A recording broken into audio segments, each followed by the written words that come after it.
ওই হারুন সাহেবের যত কিছু প্রয়োজন পড়তো, যে মেয়েকে প্রয়োজন পড়তো সেই মেয়ের সাথে কথা বলতো মেয়ে, ওই মেয়ে ওরে ফোন দিয়ে নেওয়া, ওর বাসার মধ্যে বসে ওরা ড্রিঙ্কস করছে। এইগুলো সব ধরনের তথ্য আমার কাছে আছে। অবশ্যই তার তো ওইখানে তার চেম্বারের মধ্যে তার একটা খাবারের যে স্থান ছিল, সেখানে খাওয়া দাওয়া করতো, তার পাশে তার রেস্ট নেওয়ার একটা রুম ছিল, রেস্ট রুম, সেখানে বসে তারা গল্প করছে, তারা কথা বলছে। তার সাথে তো তার লোকও গেছিলো, তো সেই লোকগুলোকে ধরলেও তো বলা যাবে। আমি কাউকে মনে করি না, আমি এখন কার নাম বলবো কিছু তো বলার নাই। ওর লবিং তো অনেক বড়, সম্পর্ক ভালো ছিল, অবশ্যই ভালো থাকবে না কেন?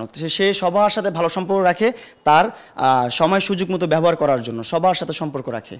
এমন কেউ নাই যে যার সাথে সম্পর্ক রাখবে না।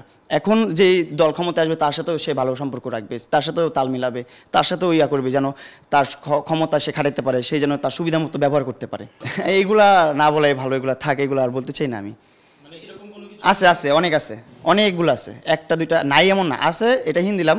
কিন্তু কার সাথে গেছে কি করতে, ডিবি হারুন সাহেব ওনারা বলতেছিল যে এখন কি ওরা উঠাই নিয়ে আসবো, বল ওরা চিলের মতো উঠাই নিয়ে আসবো এখনই, এইভাবে ওরা বলছে, লেলাকে বলতেছে।